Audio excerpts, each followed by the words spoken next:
નમસ્કાર, આપ જોઈ રહ્યા છો લોકમંચ. લોકસભાની ચૂંટણી આવતા રાજકારણ ગરમાયું છે. આ વાક્ય છે ને દરેક એન્કર, દરેક મીડિયામાં ને દરેક પ્રિન્ટ મીડિયામાં છપાતું હોય છે, પણ રાજકારણ ગરમાય જ ને, કારણ કે જેમ જેમ ચૂંટણી નજીક આવતી જાય છે એમ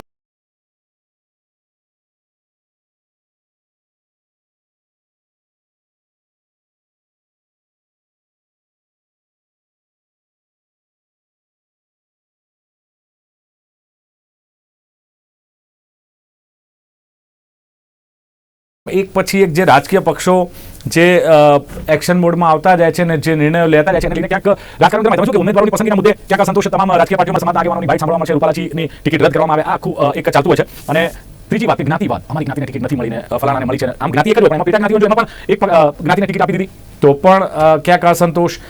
આ તો થઈ બધી કદાચ નેતાઓની ને કાર્યકર્તાઓની વાત, પણ પાર્ટીની વાત કરીએ, રાજકીય પાર્ટીની, તો એવું કહેવાય છે કે રાજકીય પાર્ટી એટલે જેનામાં શિસ્ત હોય, સંયમ હોય, સમજણ હોય, સહકાર હોય અને સાથે સાથે એની પોતાની પોલિટિકલી સ્ટ્રેટેજી હોય.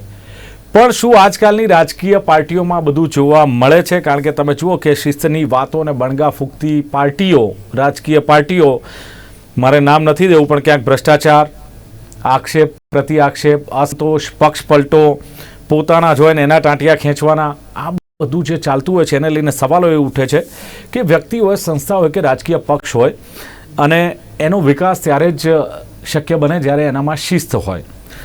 બીજું કે કેટલીક વાર આંતરિક નારાજગી હોય છે, એ પણ રાજકીય પક્ષોને નડતી હોય છે. તમે જુઓ કે ભાજપમાં ભડકો યથાવત છે, ત્યારે આપણે કહીએ છીએ કે શિસ્તબદ્ધ પાર્ટી, કેડરબેઝ પાર્ટી કેમ શિસ્ત તૂટી રહી છે, આવા સવાલો થાય છે. અને નારાજગીની આગ છે આ શિસ્તબદ્ધ પાર્ટીને નડવાની છે, એ પણ એક ચર્ચા છે. કોંગ્રેસની વાત કરીએ તો રાજકીય રીતે સઘળું મેળવીને કોંગ્રેસના નેતાઓ, કોંગ્રેસના ધારાસભ્યો પછી ઠેકડો મારે છે અને એ કેસરિયા કરે છે. અને કોંગ્રેસ એવું કહે છે કે સાંપ્રત સ્થિતિ માટે જો કંઈ જવાબદાર હોય ને તો આ વસ્તુ એક જવાબદાર છે. અને સાથે જ વાત કરીએ રાજકીય પાર્ટીઓ દ્વારા જે શિસ્ત સમિતિની રચના કરવામાં આવે છે, હવે કેટલી બધી ફરિયાદો મળે છે, પણ શું એનો ઉકેલ આવ્યો?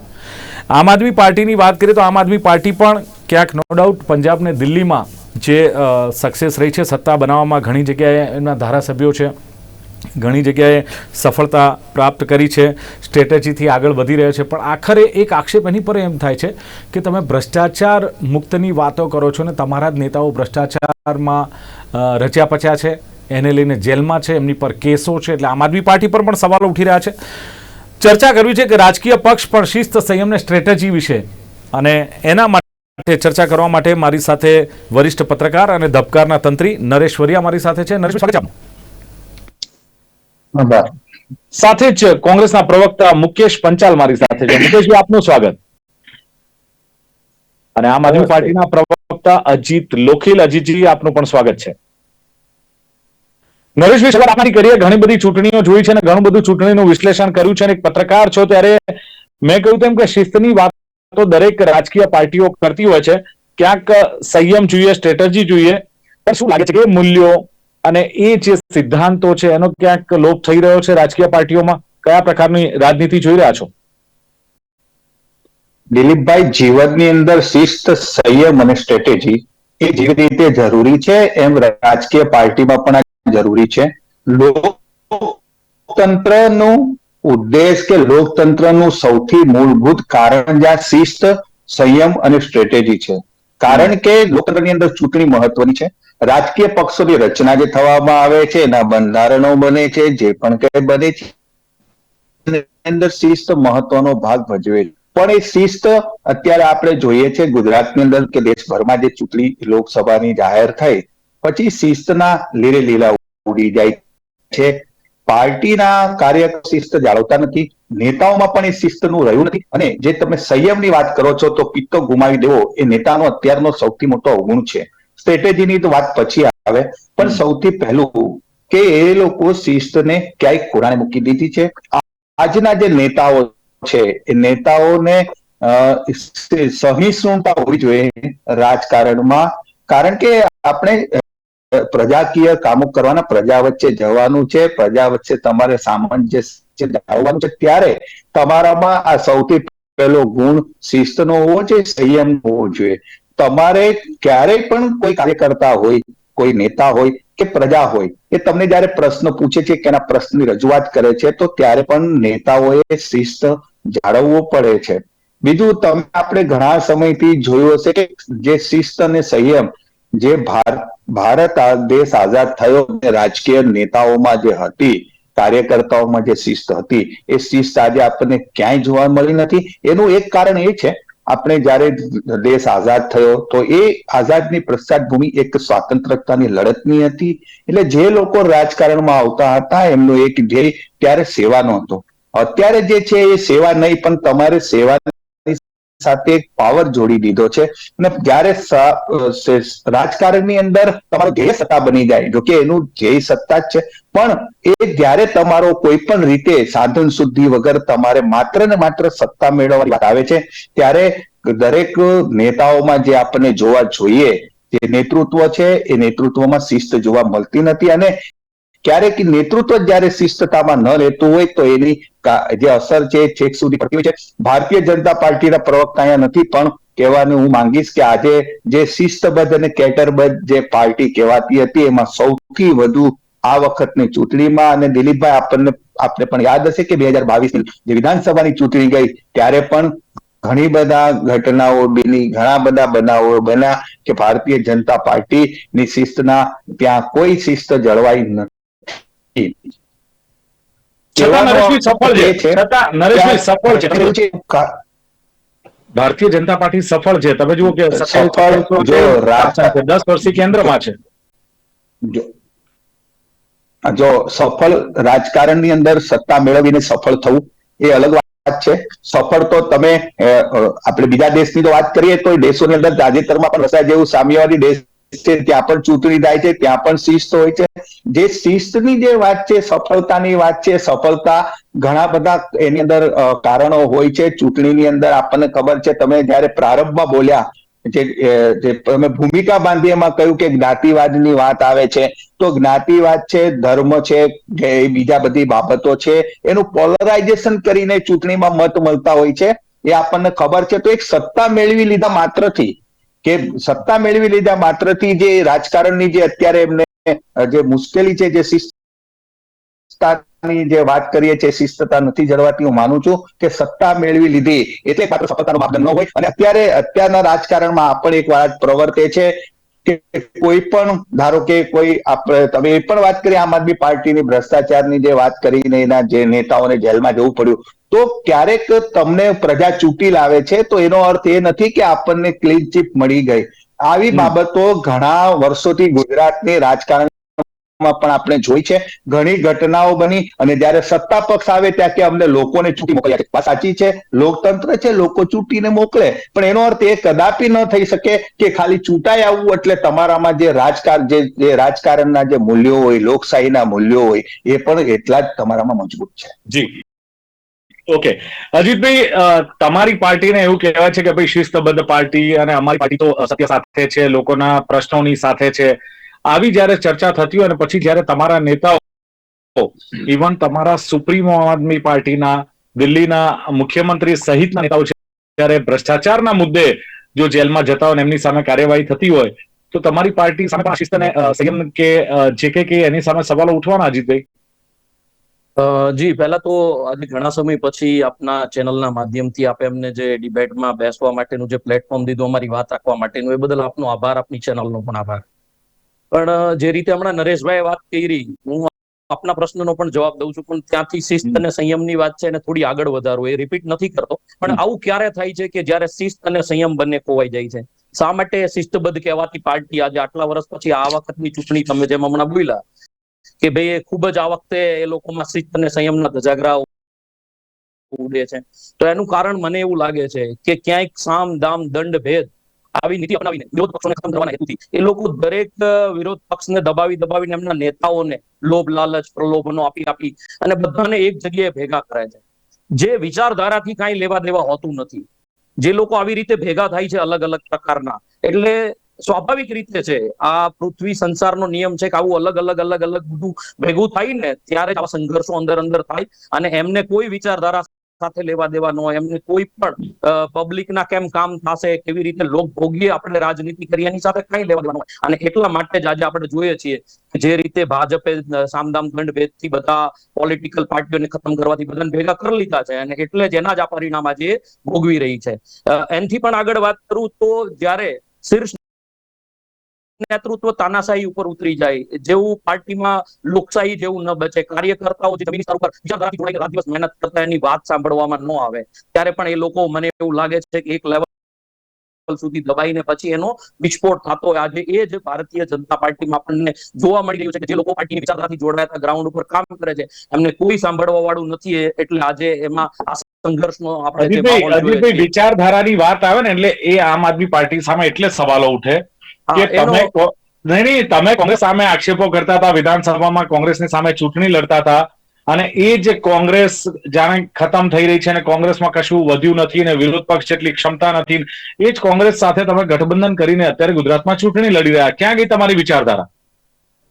આજે જે પરિસ્થિતિમાં દેશ પસાર થઈ રહ્યો છે, જે રીતે તાનાશાહી માહોલ છે, જે રીતે લોકશાહીને સદંતર રીતે ખતમ કરવાની જે સ્ટ્રેટેજીઓ થઈ રહી છે, એ ચક્રી શાસન એટલી તાનાશાહી પહોંચી ગયું છે આજે, એના મને એવું લાગે છે કે ક્યાંક અમારી પાર્ટીની વિચારધારાઓ અને જે કઈ પણ છે એ લોકભોગી બનાવવા માટે, અથવા તો જે આ ખરાબ કપરા સમયમાંથી, જે કઠિન સમય છે અત્યારે દેશ માટે, એમાંથી દેશને ઉગારવા માટે હું એવું માનું છું કે રાષ્ટ્રીય લેવલે જે કઈ પણ નાની મોટી એકબીજા પક્ષોની વિચારધારા કદાચ નહીં મળતી હોય, પણ ક્યાંક હું એવું માનું છું કે સ્ટ્રેટેજીના ભાગરૂપે, જે તમારો આજનો મુદ્દો પણ છે કે ભાઈ આ તાનાશાહ સરકારને હરાવી હશે, જે રીતે લોકશાહીને અગર બચાવી હશે તો એક થઈને લડવું પડશે, નહીતર આ પક્ષ ખાલી ને ખાલી, તમે હમણાં કીધું એનો પણ આ મુદ્દામાં હું જવાબ આપી દઉં છું કે જે રીતે તમે કીધું કે ભાઈ ભ્રષ્ટાચારના આમ આદમી પાર્ટી ઉપર આક્ષેપો થઈ રહ્યા છે.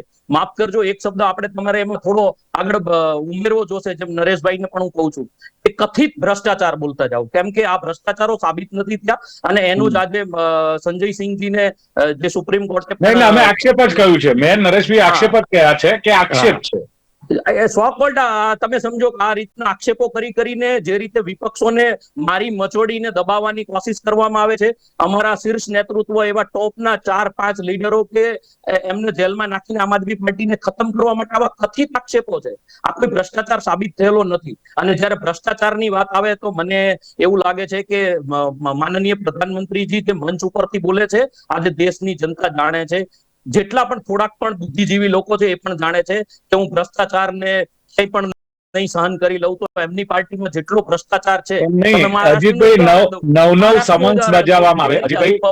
અજીત પવારની ઉપર આક્ષેપો થતા હતા, તમે જુઓ, એમને એવું કીધું ચક્કી પીસિંગ એના જ અઠવાડિયામાં એ પોતાની પક્ષમાં લઈ લે, અને એમને હમણાં ક્લીન ચીટ પણ મળી ગઈ. ચલો બિલકુલ, હું આવું આપની પાસે અજીતભાઈ આપને હું સમય આપીશ, આવું આપની પાસે મુકેશભાઈ, જે મારે એમને પણ પૂછવું છે કે મુકેશભાઈ, તમારા નેતાઓ, આપણે વાત કરીએ છીએ શિસ્તની વાત કરીએ છીએ, સંયમની વાત કરીએ છીએ, તમારા નેતાઓ જેમણે બધું જ મેળવ્યું છે અને છતાં પક્ષને રામ રામ કરી દે છે, પક્ષ પલટો કરે છે, ત્યારે એમ કે છે કે અમને સ્વમાન નથી મળતું, અમારું માન નથી જળવાતું, અમારી વાત સાંભળવામાં નથી આવતી, અમારા પ્રશ્નોની રજૂઆત કરીએ છીએ તો કોઈ સાંભળતું નથી. તો શું માનવું છે આ બધી બાબતો સાંપ્રત સમયમાં જે કોંગ્રેસની સ્થિતિ છે એના માટે જવાબદાર છે? હું એવું ચોક્કસ માનું છું કે પક્ષની કોઈ પણ સ્થિતિ માટે જવાબદાર જો કોઈ હોય ને તો સૌ પ્રથમ એનો કાર્યકર અને એના નેતાઓ જ છે. એવું ચોક્કસપણે કોઈ પણ પાર્ટીની, એમાં હું કોંગ્રેસ પક્ષ હતી તો હું માનું જ છું. બીજી વાત એવી છે કે જે રામ રામ કરીને જાય છે ને એને સાંભળવામાં નથી આવતા, તો કાર્યકરની વાત કરીએ ને ત્યાં સુધી કદાચ એવું હોઈ શકે કે ક્યાંક કાર્યકર્તા ઘણા બધા હોય અને નેતાઓ 5-25 હોય, તો સાંભળવામાં ક્યાંક સમય ન મળ્યો હોય. પણ જે દિગ્ગજ કહેતા નેતાઓ છે ને, એને તો જો દિગ્ગજ બનાવવામાં એ પાર્ટીએ જ મહત્વનો ભૂમિકા ભજવી હોય, જો એમને ટિકિટ જ કોર્પોરેશન કે ધારાસભ્યને ન આપી હોય તો એ દિગ્ગજ કેવી રીતે બન્યા? એટલે એમને સાંભળવામાં નથી આવતા કે માન સન્માન નથી આપવામાં આવતું, એ વાતને કઈ સંલગ્ન નથી, પણ એમના પ્રલોભનો ને પેલો સાસો બનાવેલો હોય એ, અને એમનો સ્વાર્થ ને ઘણું બધું એમાં આવી જતું, એ છોડીને જતા હોય. અને હું તમને એક સાચી વાત કહું ને, તો જે શિસ્તની વાત તમે જે કરી ને, એ વાતમાં જ્યારથી લગભગ રાજ્યસભાની ચૂંટણી થઈ અને 17 જેટલા ધારાસભ્યોને તોડી, અને જે અહેમદભાઈ પટેલ જયારે રાજ્યસભા ચૂંટણી લડ્યા, આ ત્યારની વાત કરું છું, અને ત્યાર પછી એ 17 જણમાંથી 15 જણા હારી ગયા, બરાબર. અને એ રીતે આ ભારતીય જનતા પાર્ટી કોંગ્રેસના નેતાઓ શિખર શું સમજે છે મને ખબર નથી, પણ એમને પણ ખબર છે કે આ ગોડાઉનમાં લઈ જઈને તાળું મારી દેવાની વાત છે. અને એમાં ને એમાં અત્યારે હાલ જે 5 જણા જે દિગ્ગજ નેતા કહેવાય, પરંતુ એ 5 દિગ્ગજ નેતાઓ તમે જોજો કે એ હારી જવાના છે, 5 જણા. અને 5 જણાને હરાવશે ભારતીય જનતા પાર્ટી, અને પછી ગોડાઉનમાં મૂકશે ભારતીય જનતા પાર્ટી. વિધાનસભામાં તો એવું નહોતું થયું મુકેશભાઈ. વિધાનસભાની ચૂંટણીમાં પક્ષ પલટો કરનાર જીતી ગયા હતા, તમને ખબર હશે. ના, પહેલા હારી ગયા હતા, આ વખતે કદાચ જીત્યા છે. બીજી વાર, પહેલા એકવાર હારી ગયા, આ વખતે એટલે કદાચ કોઈ જીતી પણ હોય. પણ હું એવું ચોક્કસ માનું છું કે જે લોકો પાર્ટીની વાત કરતા હોય ને પછી આ રીતે પાર્ટી બદલતા હોય ને, તો એમાં હું કઈ કાર્યકરો બધા બદલાઈ જાય ને વિચારધારા બદલાઈ જાય એવું હું ક્યાંય માનતો નથી. 1-2% લોકો કદાચ એમના ફોલોવર્સ હોય જાય, બાકી હું માનતો નથી કે મતદારો ક્યારેય જાય. આ તો તમારા સાહેબ, તમારા નેતાઓ કહેતા હોય છે કે અમારા સિનિયર નેતાઓ અથવા અમારા નેતાઓ કોઈના નથી, એક નેતા બીજા નેતાનું સારું સહન કરી શકતા નથી. જો એક વાત કહું તમને, આ વાત તમે જે કરી રાજકારણમાં હોય જ છે. એમાં જો કહેતા હોય તમારા પ્રવક્તા, તમારા અગ્રેસરના પ્રવક્તા જયારે પાર્ટી છોડીને ત્યારે આ વાત કરી હતી. અરે હા, હું કહું છોડતી વખતે તો સામેની સ્ક્રિપ્ટ જ વાંચવાની હોય, પણ છતાં હું કહું છું, જીત મેં કઈ એવું કર્યું નથી, પણ છતાંય કહું છું કે આ જે તમે વાત કહો છો ને, દરેક પાર્ટીમાં હોય જ કે એકબીજાની ખેંચતાણ, એકબીજાને ન ગમે, એકબીજાથી આગળ ના જતા રહે, આવું બધું મોટા નેતા કાર્યકર્તાઓમાં વધારે ચાલતું હોય છે. એનો અનુભવ અને ભોગ હું એ બનેલો છું, એવું નથી. પણ આ બધી વસ્તુ કેવી છે કે જયારે કોઈ દરિયો હોય ને એની અંદર આ બધું બનતું હોય, ખાબોચિયામાં આવું બધું ન બને.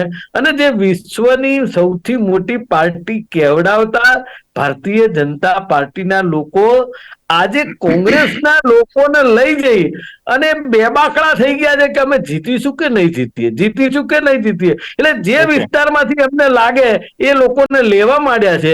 અને હવે અંદર જ એવો ઉકળતો ચરુ છે કે સાહેબ, ગાંધીનગર લોકસભામાં જ અમે જે વિધાનસભાઓમાં જઈએ છીએ ત્યાં લાગે છે કે ઉકળતો ચરુ છે ભારતીય જનતા પાર્ટીમાં નીચેના કાર્યકર્તાઓમાં, કે સાલાઓ અમે આજે 30 વર્ષ જૂના કાર્યકર્તા છીએ અને નવા લાઈ તમે ચેલેન્જ આપવામાં આવે છે CR પાટીલ તરફથી કે 5 લાખથી ઓછું માર્જિન નહીં ચલાવી લેવાય ધારાસભ્યની ટિકિટ. આ ચેલેન્જ ભારતીય જનતા પાર્ટી કરી શકે, કોંગ્રેસ ન કરી શકે. હું આવું આપની પાસે નરેશવરિયા, સવાલ એ છે કે દરેક પાર્ટીમાં જે શિસ્ત સમિતિઓની રચના થતી હોય છે અને એમાં કરી શકો પછી એનો ઉકેલ આવે કે નિકાલ આવે ને પાર્ટીની વાત પાર્ટીમાં જ રહે. શું લાગે છે કે પક્ષ વિરોધી પ્રવૃત્તિ બદલ છે? 2022 ની વાત કરીએ તો વિધાનસભાની ચૂંટણી હતી, 650 જેટલી ફરિયાદો ભારતીય જનતા પાર્ટીનું હું કહું છું કે એ ફરિયાદો આ શિસ્ત સમિતિને મળી, પણ એમાંથી કેટલી ફરિયાદોનું નિરાકરણ આવ્યું આ એનો કોઈ જવાબ નથી. એટલે શું લાગે છે કે આ શિસ્તની પાર્ટીઓ, પાર્ટીના જે વગડાર નેતાઓ એના ઈશારે નાચતી હોય છે? દિલીપભાઈ, રાજકારણમાં સમિતિઓની જે વાત છે ને, અને એમાં પણ કહેવું પડે કે ભારતીય જનતા પાર્ટી આવી સમિતિ બનાવવામાં માહેર છે. એ શિસ્ત સમિતિનું ખાલી એક લેબલ બની જાય અને પછી એની અંદર કાર્યવાહી કેવી થાય છે થતી નથી હોતી.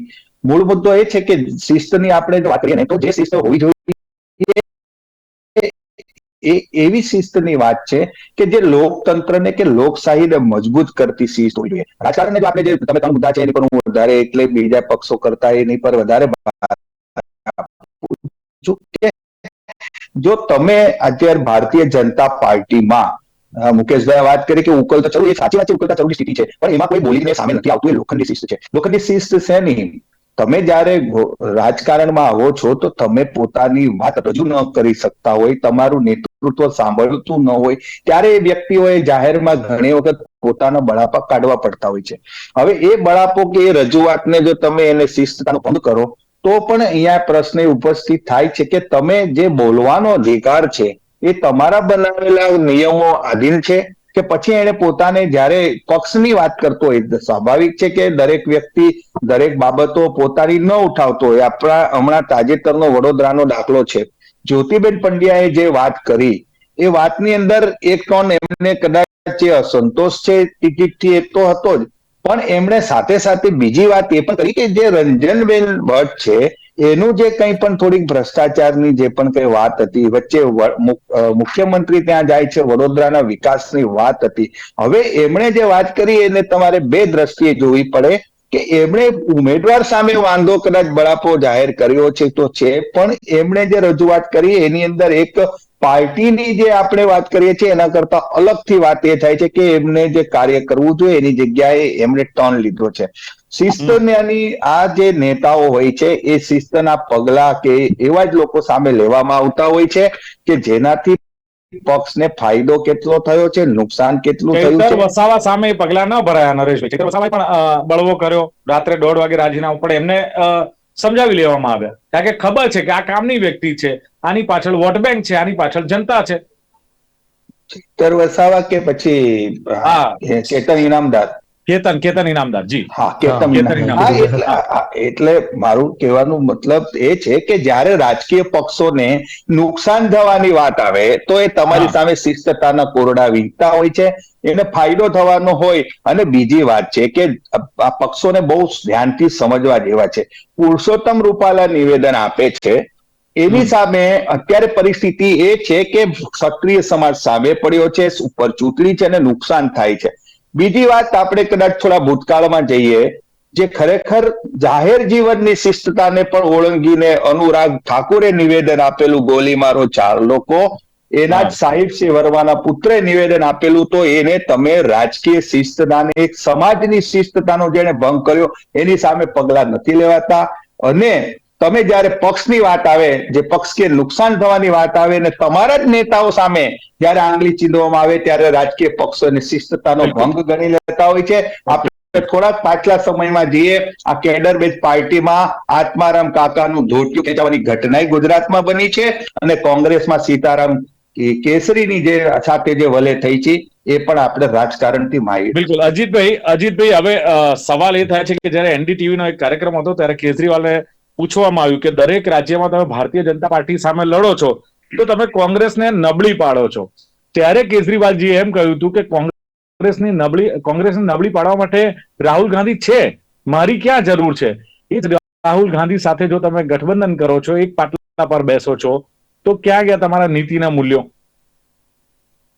એક સામાન્ય વસ્તુ હમણાં જ મેં કીધીને ફરીથી એકવાર કહું છું કે જ્યારે રાષ્ટ્રહિતની વાત આવે ત્યારે કદાચ એવું બની શકે કે પાર્ટીના નાના મોટા જે કંઈ પણ વિચારધારા અથવા એમાં જે કંઈ બાંધછોડ હોય એ રાષ્ટ્રહિતની વાત આવે, અહીંયા રાષ્ટ્રહિતની વાત હું એવું માનું છું કે અહીંયા રાષ્ટ્રહિતને ધ્યાનમાં રાખી અને આજે ઇન્ડિયા ગઠબંધન જે રીતે થયું, તમને એક બીજું ઉદાહરણ દઉં કે આપણે જયારે આપણા ધાર્મિક ગ્રંથો વાંચીએ છીએ એમાં પણ ઉલ્લેખ છે કે જયારે અસુરી શક્તિઓ ખૂબ બની જાય છે ને ત્યારે ઘણા બધા દેવી દેવતાઓ સાથે મળીને એમનો સંહાર કરવા માટે ભેગા મળે છે. તો આજે પરિસ્થિતિ છે કે આજે પરિસ્થિતિ દેશની ખરાબ જઈ રહી છે ત્યારે જો અમે નાની મોટી વસ્તુને પકડીને બેસીએ એના કરતા પણ આમ આદમી પાર્ટીએ ખૂબ ખુલ્લા મોટા મનથી ઇન્ડિયા ગઠબંધનમાં સાથે રહી અને જે દેશમાં સાંપ્રત સમયમાં જે પરિસ્થિતિ છે સામે લડવાનો નિર્ધાર કર્યો છે. બે સીટ તો તમે દાવો કરશો કે 2 સીટ પર તો અમે જીતીએ જ છે, પણ ઇન્ડિયા ગઠબંધન ગુજરાતમાં કેટલું કાઠું કાઢે એવું લાગે છે? હું છે ને એના માટે હું એવું માનું છું કે હું અત્યારે જે કંઈ પણ કહીશ તમારા દર્શકો માટે પણ તુક્કા જેવું લાગશે, એટલે એ વાત હું નહીં રાખું કે કેટલી સીટ મળશે, શું મળશે. સીટ ઉપર અમે પૂરી મજબૂતીથી લડીએ છીએ અને અમને વિશ્વાસ છે કે ત્યાં રિઝલ્ટ આવશે. બિલકુલ. મુકેશજી, સ્ટ્રેટેજી ક્યારે ઘડાય કે જ્યારે સર્વસ્વીકૃત નેતાઓ હોય અને એમનું લોકો માનતા હોય? હવે તમારામાં તો કોઈ સર્વસ્વીકૃત નેતા જ નથી, કોણ કોનું માને? ગુજરાતની હું વાત કરું છું અને એટલે 27-28 વર્ષથી કોંગ્રેસ સક્ષમ થઈ જ નથી શકી. બીજું, તમે આમ આદમી પાર્ટીને એમ કહેતા હતા કે ભાજપની બી ટીમ છે. શિસ્ત, સ્ટ્રેટેજી કેવી રીતે ઘડી શકો તમે? જુઓ દિલીપભાઈ, ભારતીય જનતા પાર્ટીએ પણ ભારત દેશમાં કેટલી પાર્ટીઓની સામે કેસો કરેલા છે, ગઠબંધન તોડેલા છે અને અત્યારે એમની સાથે આટલી મોટી પાર્ટીઓ હોવા છતાંય 25 પાર્ટીઓ જોડે બેઠેલા છે. એટલે આમાં રાજકારણની અંદર જ્યારે જે કંઈ કરવાનું આવે કોઈ પાર્ટીની સામે, અને હવે તો અતિશયોક્તિ છે દેશ માટે, અત્યારે અતિશયોક્તિ જેવું લાગે એ ભારતીય જનતા પાર્ટી કે દેશની પ્રજામાં હોય એટલી બધી અતિશયોક્તિ છે કે પ્રધાનમંત્રી પોતે એવું કહે મોદી કે ગાંધી આવા જયારે અહંકારી વર્ડ યુઝ કરતા હોય ત્યારે હંમેશા નાનામાં નાનો માણસ એમ કે આપણે આજે ભેગા થઈ અને અમને સબક શીખવાડીએ કે 10 વર્ષ પહેલા જ્યારે સત્તામાં આવ્યા ત્યારે તમે કઈ કઈ વાતો કરી હતી અને આજે તમે ગેરંટી આપવા નીકળ્યા છો તો પેલા ગેરંટીઓ આપી એનું શું? અને તમને કહું કે તમે હમણાં એક સવાલ મને કર્યો 2022માં હું જ કહેતો હતો કે આપણે આમ આદમી પાર્ટી ભાજપની બી ટીમ છે, તો હું તમને કહી દઉં કે જે તે વખતે આ રાજકારણનો ભાગ છે. જે વખતે જે નેતાને જે લાગે તે વાત કરે, આમ આદમી પાર્ટી હોય, કોંગ્રેસ હોય કે બીજેપી હોય,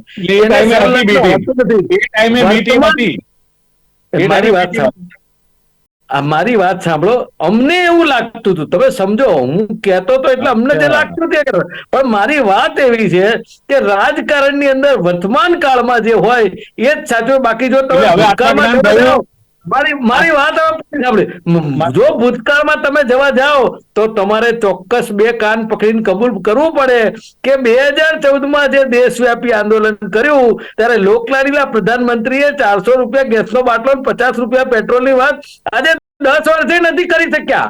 તો એમને તમારે સવાલ કરવો પડશે કે કેમ નથી કર્યા? ભારતીય જનતા પાર્ટીના કાર્યકર્તાઓ કયા મોઢે મુકેશભાઈ, આપની વાત સાચી છે, સમયની મર્યાદા છે, પણ જે પ્રમાણે નરેશભાઈ વરિયાએ વાત કરી છે કે ખાસ જે સ્ટ્રેટેજીની વાત આવે અથવા તો કોઈ પણ પાર્ટીની વાત આવે, એમણે કહ્યું કે ચૂંટણીમાં શિસ્તના લીરે લીરા ઉડ્યા છે, પણ નેતાઓમાં પણ ક્યાંક શિસ્ત જોવા નથી મળતી અને સહિષ્ણુતા ઓછી થતી જાય છે. એમણે કહ્યું છે જ્ઞાતિવાદ, ધર્મનું પોલરાઇઝેશન થાય છે, મત મેળવાય છે, એટલે પ્રજા છૂટે એટલે કઈ ક્લીન ચીટ મળી ગઈ છે, શિસ્ત છે એવું માનવાને કોઈ કારણ નથી.